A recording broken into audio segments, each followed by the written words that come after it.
咱国内的旅行社向西旅游内部的作业系统，即马爆出有骇客入侵。另外，咱国内的食品公司泰山企业嘛同款。学者是表示讲，真侪企业的治安单位即马一定爱加强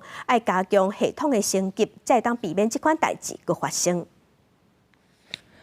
不论是时间较长的旅游，也是短程旅行，民众伫旅行社网站落定进前爱设置。向苏旅游20发出动信表示，公司网络互骇客攻击，受损范围包括人客的名、联络方式甲商品内容，无包括消费者信用卡等基本性资料，已经透过简讯电话语音等方式加强提醒旅客。公司营运甲出团状况拢正常。若超过6万名被种追踪按赞的有名食品厂泰山企业。 卖种专业，共款互骇客入侵，人头相片甲方面相片已经无看。道路名称也互改做2607，到目前拢还未恢复正常。泰山伫官网发出公告，证实卖种专业互骇客入侵，强调已经报警，佮提醒民众这段期间卖种专业所有发文甲信息，拢无代表公司的立场。